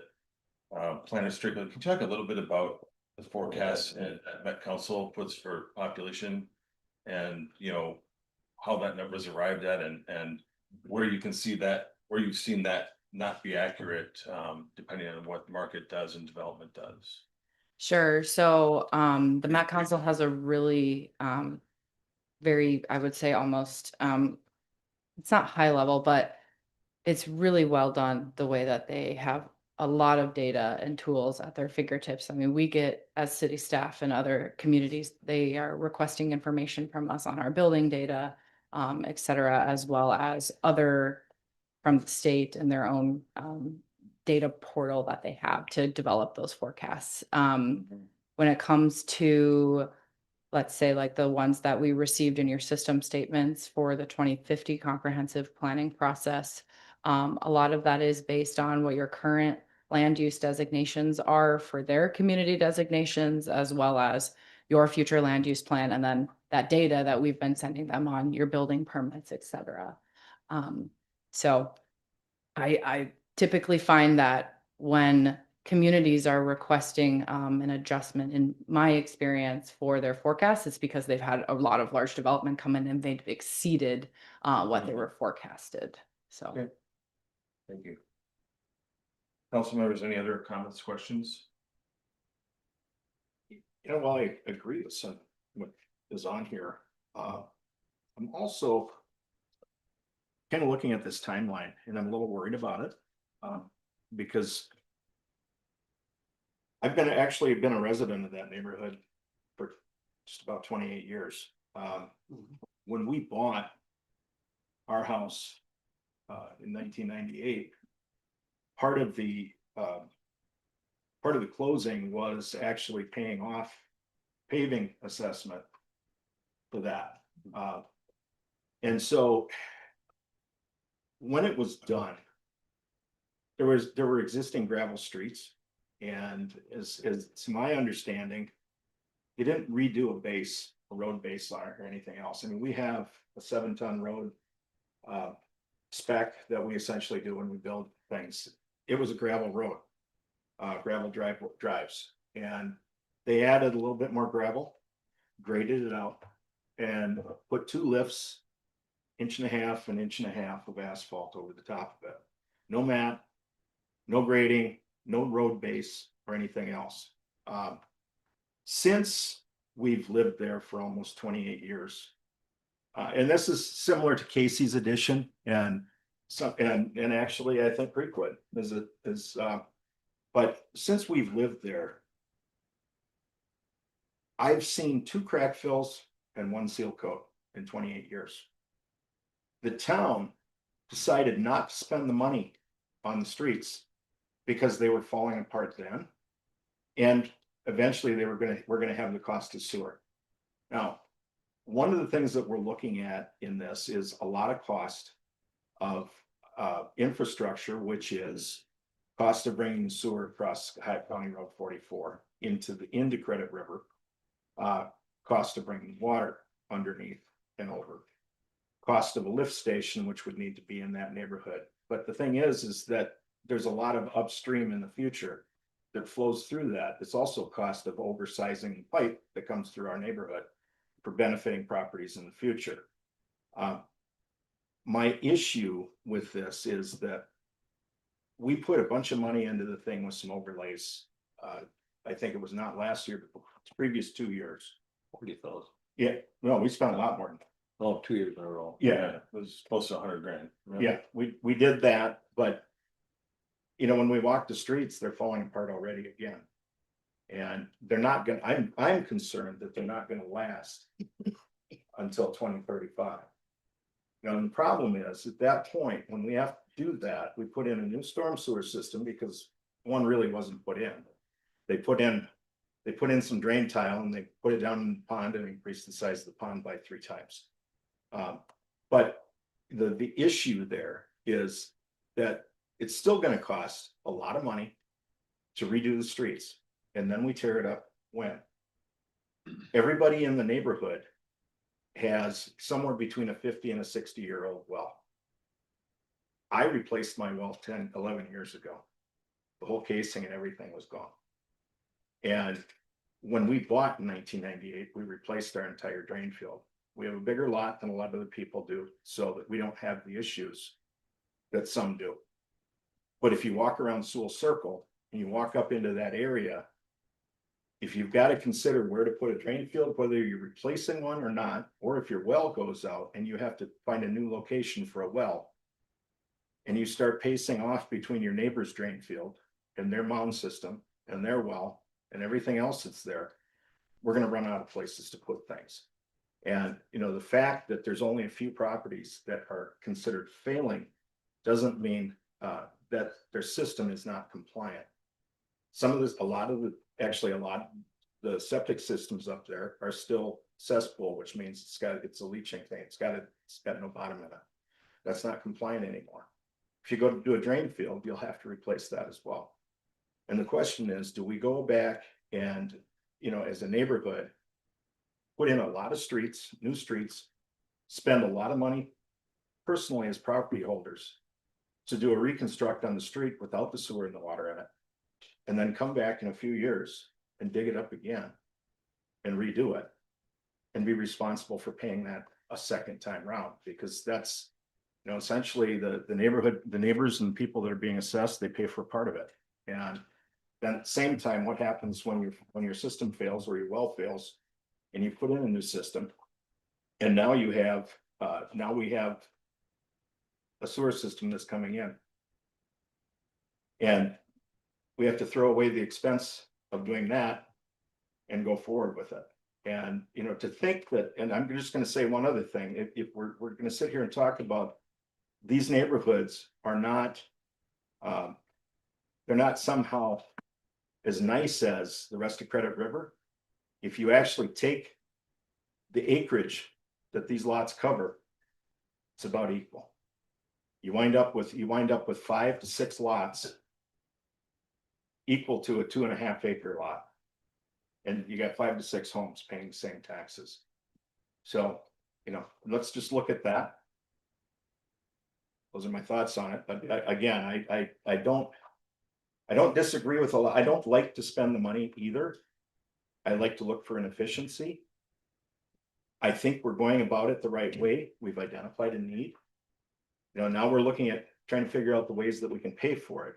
If we can get a lot of this paid by a state grant or a bond, I think that's that's the smart thing to do, is to go forward with that.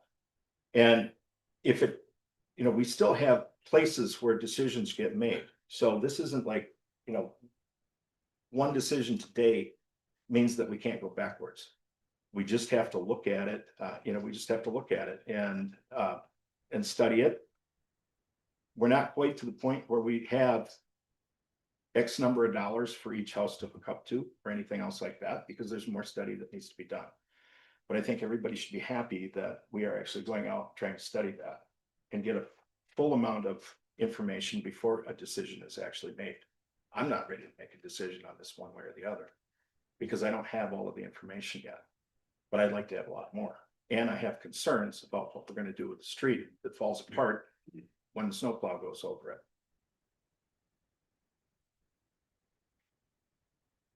Right. Your approval, Jack? Yeah.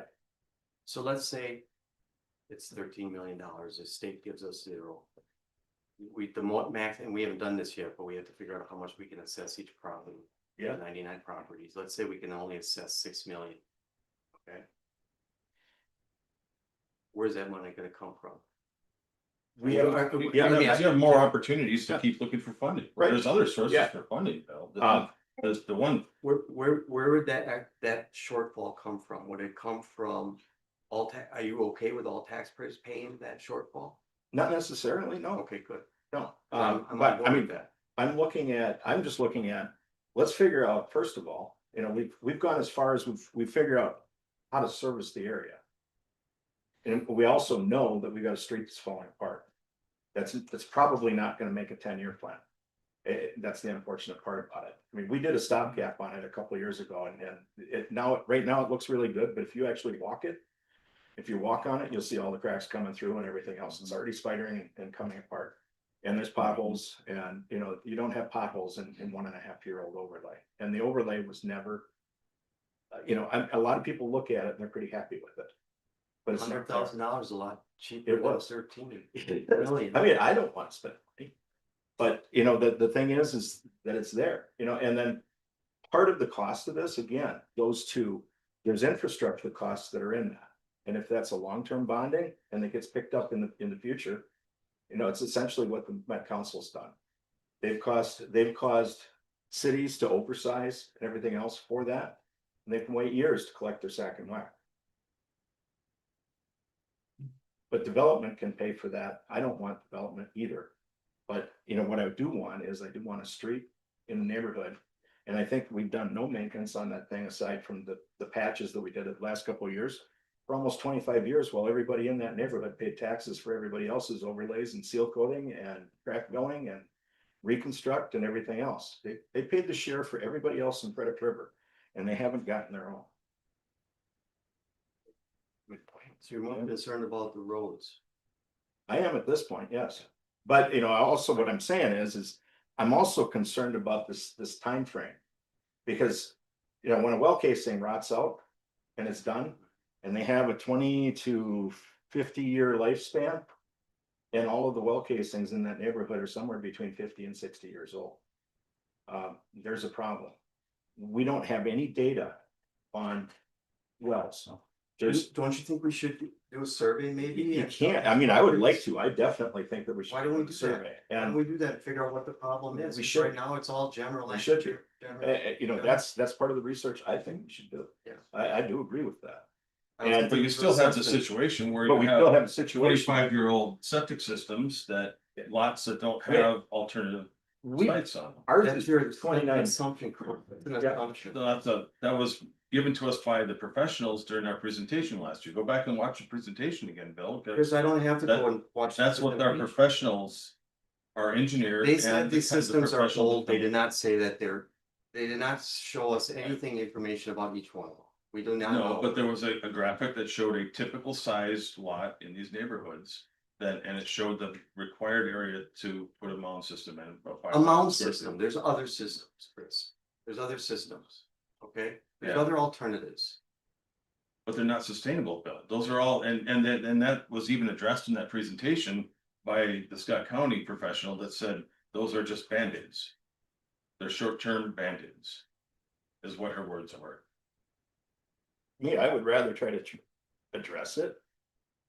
Let's get, you know, we know there's a need. I think we should find out exactly what the need is, but at the same time, the need almost doesn't matter because there's a time frame that goes with it. And even the state basically gives lifespans of these things, and we're at the end of useful life for both water and the sewer systems.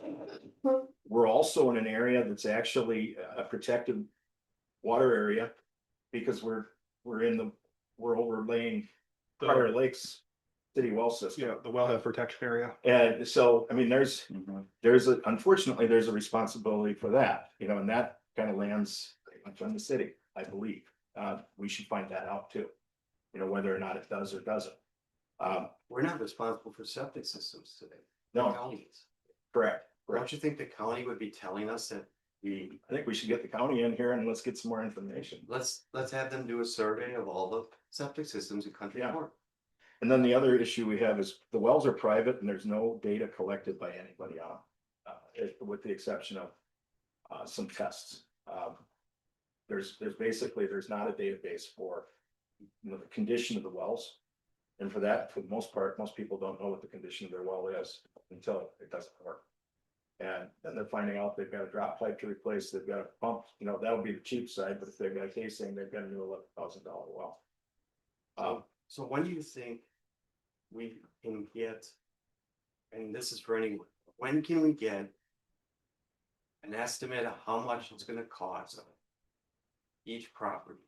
I mean, Well, I think we're you not gonna have, get that. but I think you have some policy things that you have to cover first, Bill, because right now, so when we talk about typical capital assessment projects for that we've done in the past on roads, it's been 40% paid by the city, 60% by the benefiting properties.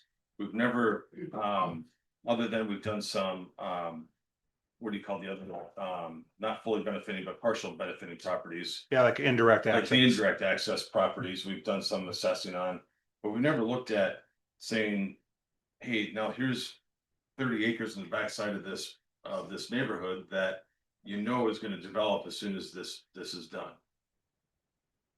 Correct me if I'm wrong, but we can assess a future benefiting property, correct?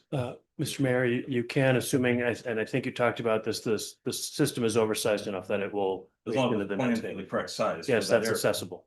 So. Yeah, just like- Mr. Yeah, Mr. Mayor, if I could just add one thing, another important factor on that is that they have the ability to develop.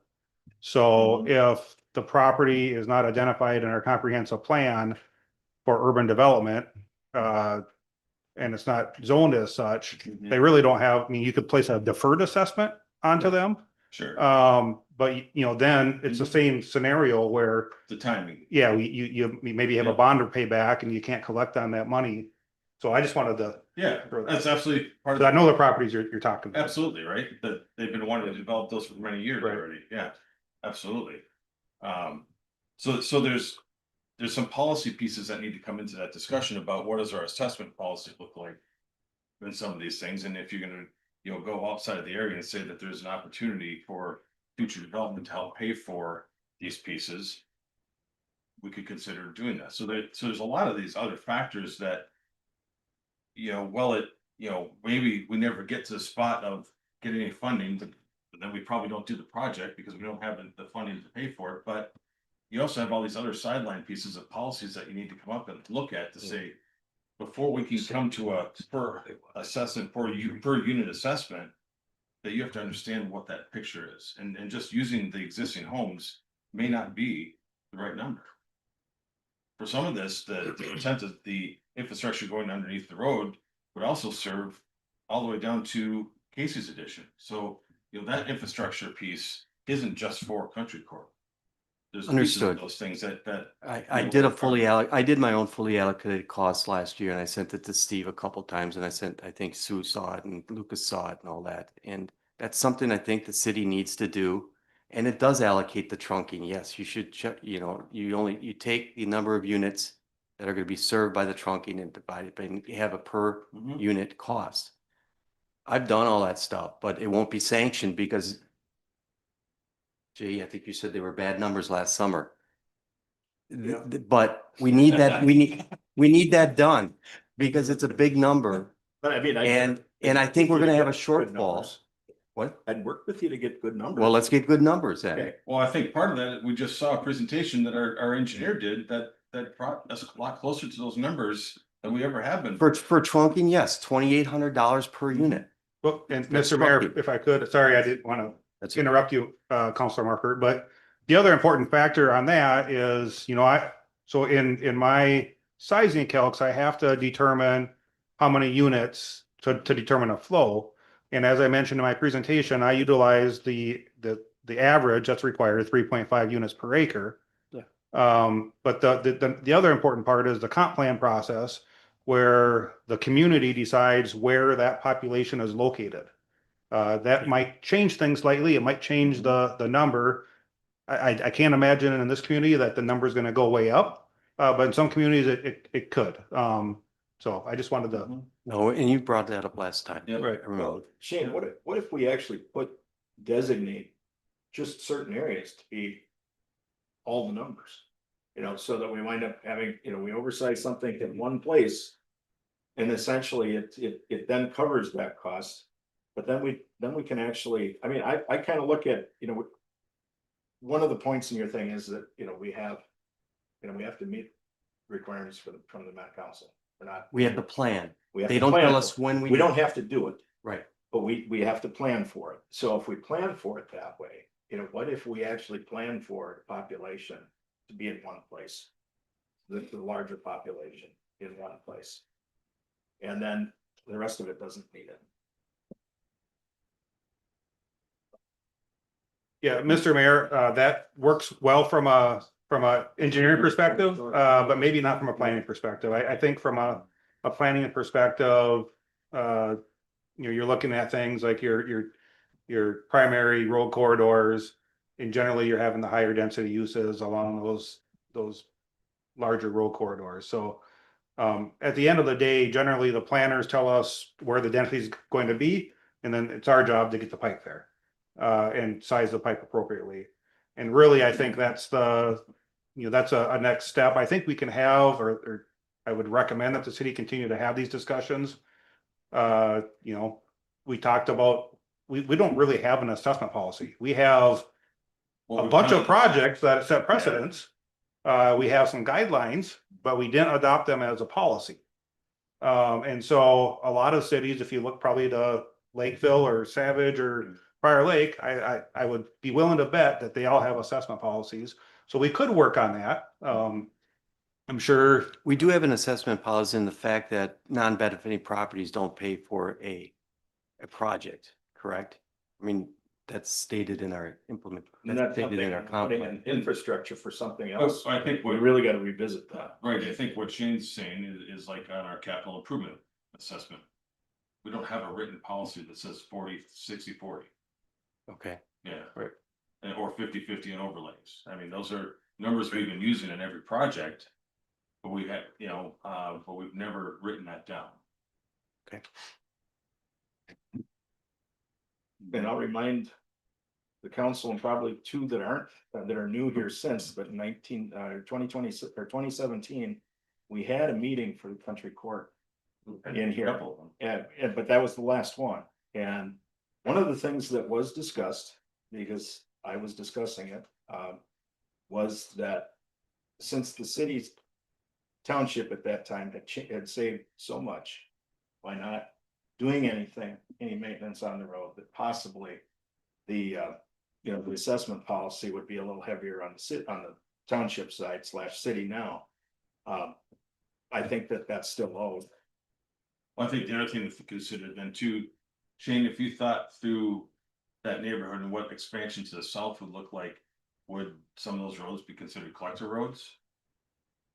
Maybe, I mean, if you're going through, if to the Franciscans and then kept going south from there.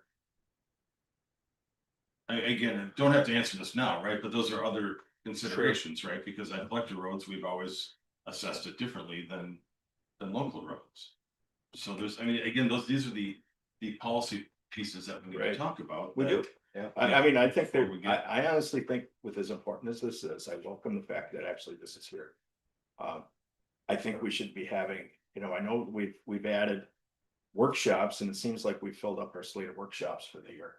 But, at the same time, if we're going forward with all of this, I think there should be a lot of discussion because this goes along with the 2050 comp plan. It goes along with a lot of the other stuff. And I think working out this stuff is good and healthy for everybody. We get some input. We could have a workshop. We could actually have a 15-minute public comment period in a workshop or something to get people to come in and give input.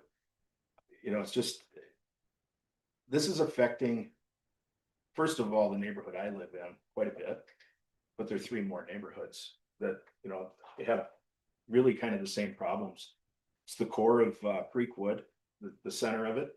The reason that we have a problem in Country Court with some of the lots, I've got a big lot. Other people have acre lots. Then there's a third of an acre. And there's a lot of back to back. There's a cul-de-sac in the center of it, and a circle that goes around it. That same situation exists in Casey Edition. That same situation exists in Creekwood. And one of the problems, and then it also really on the other over in your neighborhood, where they're just back to back, and somebody builds a garage, and now you really don't have room for, you may have room for a mound system, and you can put it out in the front yard. The problem is you're not paced off enough from your neighbor's well that's in there or anything else. And now when wells are going, and that's really my bigger concern. I think that's the time bomb that's really ticking, because like I said, we did ours 11 years ago. Our house was one of the first ones built in Country Court in 1963. So, a lot of the rest of them finished out in about 74. That means that they've got a 50-year-old well, a 52-year-old well. The casings don't last that long. You can look it up. They just, now you're going to sink a new well. You can't put it where the last one was. So, but now you've got to pace off from where your neighbor's septic system is, their drain system, where their well is, and you start having to play polka dots, and that's really the bigger problem. So, as soon as somebody's well is done, they don't have water, and what are you doing next? All right. Anything else? Well, what, go ahead. Yeah, I'd just like to go back to the slide of recommendations. There's Yeah, there's 5 points. I haven't heard a thing that says that we should do something differently. I think the big point is prepare a study that calculates how much it'll cost. It seems really odd to me that we're talking about how to fix it without knowing how much it's gonna cost. And I think that's what we gotta start doing is before we start having a major capital investments, we gotta figure out how we're gonna do this cost. Right, well, I mean, right, we have this in the 2027 capital budget right now, that we're gonna do it, and that scares the crap out of me. It says we're gonna do it, in our forecast for the comp plan, the 2040 comp plan, says we're gonna have all 443 lots sewered by the end of this decade. So I think we penciled this in for how many iterations of our capital improvement plan, right? I mean, it's always been at the end of our cap plan, and we've moved it every single time because we're getting really close though, Chris, and it scares me because I don't want to come to a meeting and all of a sudden it's on the agenda for we're going to approve the going forward. Actually, for the first time, it's actually within reach of the neighborhood. that was why it kept getting moved, because it was never within reach of the neighborhood until Big Sky Estates was built. And that's what has moved the needle. So if we keep going and if we don't get any kind of funding, because I think it's pretty well assumed that without some sort of external funding, it's not gonna pencil out. I mean, that's pretty easy to say. So absent some external funding, it might probably moves in the cap plan again. After 2008 is when we started moving it, when we had to come up with the sewer plan for the neighborhoods. So another 10 years, Well, Leroy. But it might No, be. I'm just saying, we just kept But the roads. pushing it. The roads aren't gonna make us that. No, So we spent $5 million to fix the roads, the sewer is the cheapest part of the whole thing. Right. yeah. Anyhow, But yeah, I mean, I think the continuously we need staff to participate and bring us the pieces that we need to keep working on policies and stuff so we can determine what the costs are and keep working on different funding sources. Well, so I mean, there's good things in here to look at and, we should really keep moving this needle down the road, which is, there's a lot more information we need. I mean, right now, we just have a design. We know how we can accomplish it. But at this point, we don't have money. We don't know how much it costs. We don't know how much it costs each person. We don't know how much, there's a whole lot we don't know. Right. And that was, I think, discussed when we went from the design, when we talked about doing the design phase, we talked about then we started talking about the finding out how much. And then the next phase is, how does it get paid for? Who pays for it? How does it get financed? All of the rest of that, and you need all of those filled in before anybody can make any kind of a decision, other than just keep moving it along. And and at this point, I'm definitely, if somebody said to me it's gonna clear on the thing next week, I'd say no. But, where's, because not everything's been answered. Right. So we should find that out. I mean, we should be doing that. We should also get input from the people. I think a survey is a good idea. But we should also be asking about the condition of the well. Because we're not gonna get that data from the county. That doesn't happen. They don't have it.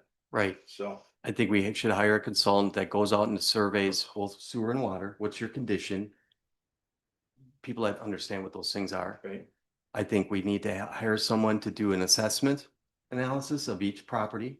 So if sewer and water were to come in here, what value the property would go up? That's your maximum that you can assess. okay. So So I can that- tell you that I do know that the county assessor went through country court this last year. All. No, I'm not talking about what the assessed talking- value is, the incremental, Yeah, the incremental correct. increase in market value Correct. if you put sewer and water in. I My understand. what you're- own yeah. estimate, it's no more than 10 grand. Just based on the value of the properties So today. the alternative then is if you, what's the value decrease? If you have a 30-year-old septic and nowhere else to replace that, and the next person can't get a mortgage to buy the house. That's irrelevant to the question of how much can we assess the property? But Because that's if we the don't flip have, side to that same point though, Bill, is that, you're gonna pretty soon get home values to decrease pretty rapidly unless you have a cash buyer that can buy without a mortgage on it and. but I do not believe that is part of the calculation for how much It's you can not assess the something that you can property. assess. Right. Values of the properties that the people are gonna, their investments could decline pretty rapidly if you can't sell it. Well, I mean, the other thing. You may have a hard time selling it, Chris, so if you have a $60,000 assessment. Because that's what it's gonna be.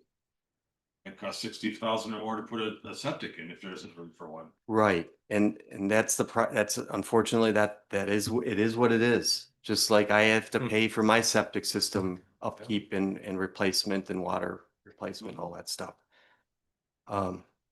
So the assessment on the properties, the condition of the properties. We need a financial analysis. Let's hire somebody to do it unless you like to do that, fine. But if you don't have the bandwidth, hire someone to do it so we can get out and say, how much is it gonna cost?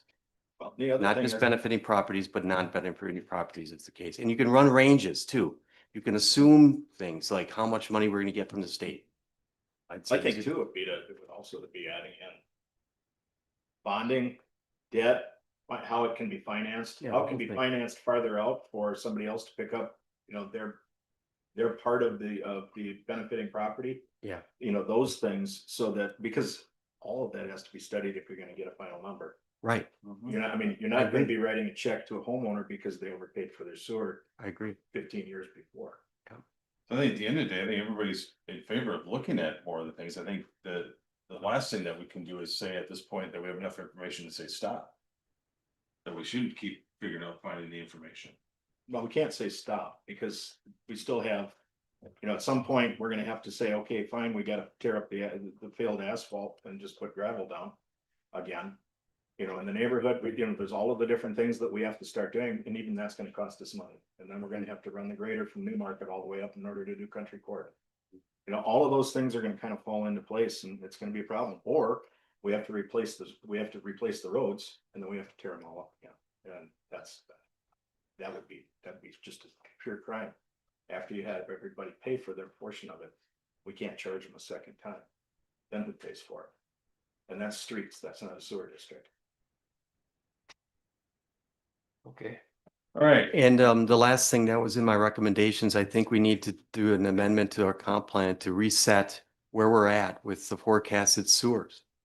Right now, we have all of those being forecasted for the end of 2030, by the end of the decade.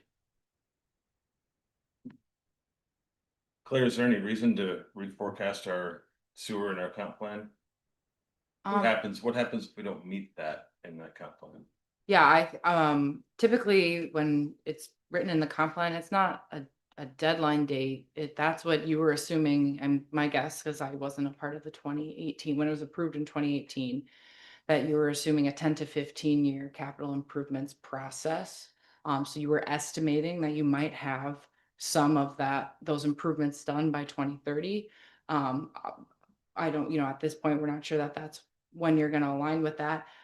You're not in violation of your comp plan in that there's no set deadline for that. That was just what was assumed within the forecasts of. Met Council scared me though when they said, well, we committed to those plans, we in good faith, and I don't want them to say, well, Sure. do it. This isn't growth either. This is like these 443 properties. We're not talking about any type of future demand. Yeah, and I still don't anticipate that what their comment on that, and my understanding, of course, this is all up for interpretation, is that the city has acknowledged, and at that time, the township, again, and it seems because it was acknowledged in the county comp plan as well, that at some point, you're gonna need a bailout. And some so they've put in their infrastructure extensions to Savage. It's ready. They've invested their staff time and money for when you're ready and when you do it. If it's not 2030, the Met Council isn't gonna come slap your wrist. It's all based on, like you had mentioned, Councilmember Market, in your presentation, when the city is ready to make that investment.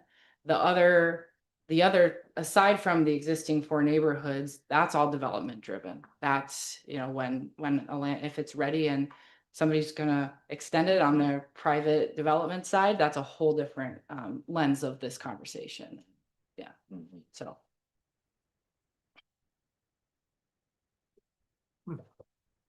All right, So can I come back next meeting with a motion or resolution to do some of these things that were in my recommendations?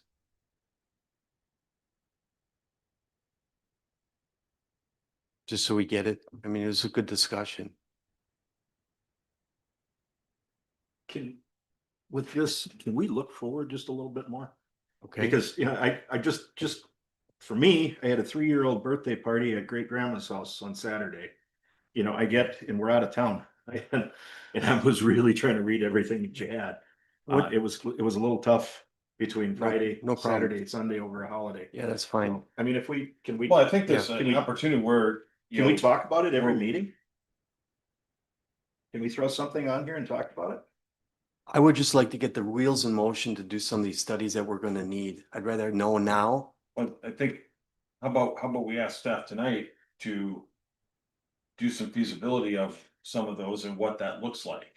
Okay. Like, I think that's the next step, Bill, right? It's not, we don't just ask, hey, Well- let's just do this. Let's get some feasibility. Let's find some proposals, or, you know, maybe not necessarily proposals, but estimates of what some of this might cost to do these next steps, what, you know, what does staff think of some of these recommendations, what's doable, what's not doable, and I think those are the, in my ask, or my opinion would be to let them walk through those things and say, yep, we already have this, nope, we don't have this, yes, we have this, you know. Let the experts pull through their pieces of it and then decide what is missing. How about, if I could suggest, right, you've got a nice start of a list.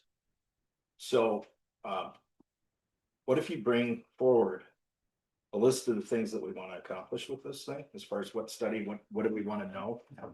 And we talk about that. All right. Next meeting. And then we can actually give that to Steve, and Steve can figure out where he can get us, you know, each of the thing. I'm gonna do that I'd be all via for that. email, and then he'll send it to all of you. Okay, so we don't have to wait for Right. another meeting. Right. That's fine. Yeah.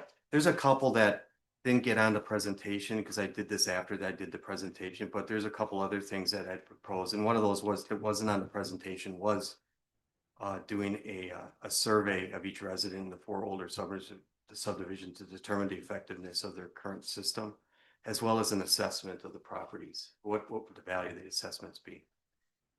But I'll send it to Steve, and then he'll copy all of you. Cool. It's basically the same stuff that you've already seen.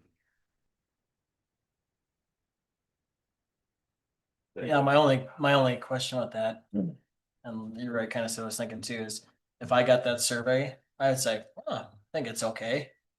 The toilet flushes. Yeah. Yeah, Right, so take a I'm shower, just concerned back up. about that, right? I mean, that's I have not no bad. idea. Maybe we have to hire them and we have to go out. Then I've got to get permission for them to come down the site. I mean, Right. it does. There's a lot to. I like the idea, and I think we're getting down the right path. I think it's really a good idea to start bringing these things to staff to be able to say, help us get this data to drive down that path. But Yeah. that's just one concern. I Yeah, have. right. Yeah. It's not. I think you're spot on, right? I mean, Yeah. how do you, it'd be tough to. And what kind of survey do you do of a septic system to tell you if it's, do you know, go through and dig holes next to it and measure the groundwater there, or, I mean, there's A lot of folks don't even mail the card in that they get every 3 years. Right, yeah, to get pumped, right? Yeah. Yeah. So, Yeah, Mr. Mayor, the one thing that stuck with me from the presentation from the Scott County septic staff was that all those septic systems were constructed before there were any regulations within the state. right, yeah. So you might not have inspection ports. Mhm. You might not have some of the things that we're all used to. Because an inspection port, you could look down and see if there's mounting water. But if there, if something like that's not there, Mhm. you can't. And they're not improved unless you sell the house. That's a requirement to Right. update your Well, septic, so. Maybe it's a requirement if the mortgage company requires it. Well- If you have a good, if you have a mortgage company that spots that and says, oh, here in this No. home inspection, right, we've got a septic that's 25 years old. Yeah, Right, but there are some things I think we could do. I mean, I think there's a state well database. It doesn't have condition of the well, but right, sure. it has original construction year and it might have casing material. That might be. And so we could see if, how much of that's available. Mhm. There are some things that some homework we could do. Yeah. Cool. That's what I'd like to see staff contribute to. All right. We good? Let's move on to dust coating gravel hauling, Leroy. Oh. We have the dust coating coming up here. We have to haul gravel first. Last year. I think Bill wanted to go out for quotes on dust coating, and there is only one company that does it. Right. It's Yeah. not me, Leroy. It's a standard business practice. I- that we go out and get quotes if it's a certain dollar amount. I think we're required to under statute. We are, but if there's only one company, what do you do is what I brought up last year too, so. Well, I'm just bringing it up. What do you guys wanna, So you want to get quotes for dust coating and gravel hauling? yeah. That's okay. Are you okay with that? Yeah. Yeah. Somebody want to make that motion then? So moved. Or do you need it spelled out? I think use your motion to approve Leroy again. to have staff get. I hate to do this, but under our bylaws, we can't. We do can't this. do it until he comes to, it has to be on the agenda, doesn't it? We I can't. guess we can suspend.